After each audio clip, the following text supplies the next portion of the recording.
बिहार में मची सियासी हलचल के बीच 12 अप्रैल को बिहार आएंगे राहुल गांधी। दीपांकर भट्टाचार्य की मौजूदगी से विपक्ष को मिलेगा नया बल। बिहार की राजनीति में नया मोड़, 12 अप्रैल पर टिकी सबकी नजर। सत्ता बनाम रणनीति, बिहार में शुरू हुआ बड़ा राजनीतिक खेल। बिहार की राजनीति इन दिनों बेहद दिलचस्प मोड़ पर खड़ी है। सियासी गलियारों में हलचल तेज है, बयानबाजी चरम पर है और हर दिन कोई न कोई नया संकेत सामने आ रहा है। एक तरफ मुख्यमंत्री नीतीश कुमार के इस्तीफे की चर्चाएं जोर पकड़ रही हैं, तो दूसरी तरफ राहुल गांधी के 12 अप्रैल के पटना दौरे ने राजनीतिक तापमान और बढ़ा दिया है। दरअसल बिहार की मौजूदा स्थितियों को सिर्फ एक सामान्य राजनीतिक गतिविधि नहीं कहा जा सकता।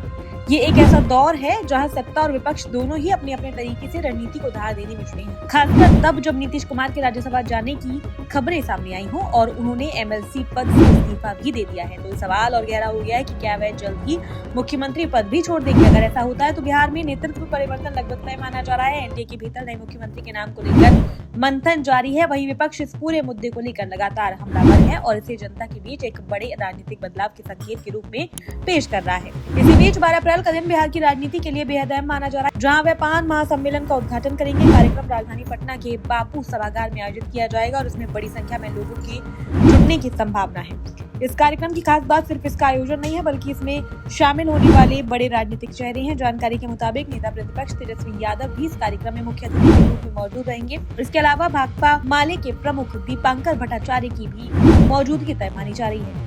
अब सवाल ये उठता है कि क्या ये सिर्फ एक सामाजिक कार्यक्रम है या इसके पीछे कोई बड़ा राजनीतिक संदेश छिपा है। राजनीतिक विश्लेषकों की माने तो यह आयोजन विपक्षी एकजुटता का एक बड़ा मंच बन सकता है, क्योंकि जब राहुल गांधी, तेजस्वी यादव और दीपांकर भट्टाचार्य जैसे नेता एक साथ मंच साझा करते हैं तो इसका सीधा संदेश यही जाता है कि विपक्ष आने वाले चुनावों को लेकर एकजुट होने की कोशिश कर रहा है। दूसरी तरफ नीतीश कुमार के संभावित इस्तीफे को भी इसी परिप्रेक्ष्य में देखा जा रहा है। अगर वह मुख्यमंत्री पद छोड़ते हैं और राज्यसभा की राजनीति में सक्रिय होते हैं तो इससे बिहार की सत्ता संरचना में बड़ा बदलाव आ सकता है। ऐसे में एनडीए के सामने सबसे बड़ी चुनौती होगी एक ऐसा चेहरा चुनना जो न सिर्फ गठबंधन को एकजुट रख सके बल्कि जनता के बीच भी स्वीकार्य हो।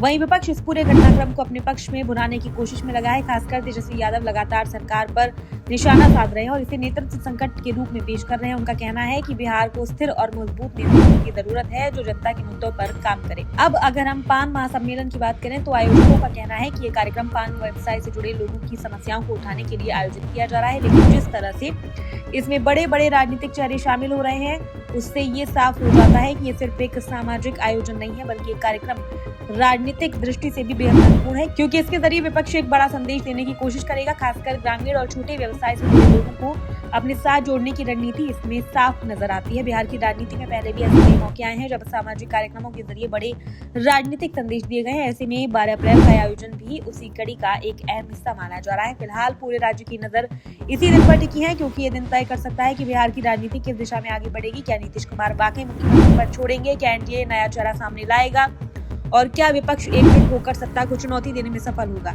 इन सभी सवालों के जवाब आने वाले दिनों में मिलेंगे, लेकिन इतना तय है कि बिहार की राजनीति में जो हलचल अभी दिख रही है वह आने वाले समय में और तेज हो सकती है। कुल मिलाकर बिहार इस समय एक बड़े राजनीतिक परिवर्तन के मुहाने पर खड़ा है, जहाँ एक तरफ सत्ता में बदलाव की संभावना है, वहीं दूसरी तरफ विपक्ष अपनी ताकत को एकजुट करने में लगा है। ऐसे में 12 अप्रैल का पान महासम्मेलन सिर्फ एक कार्यक्रम नहीं बल्कि बिहार की राजनीति का एक संभावित टर्निंग पॉइंट साबित हो सकता है।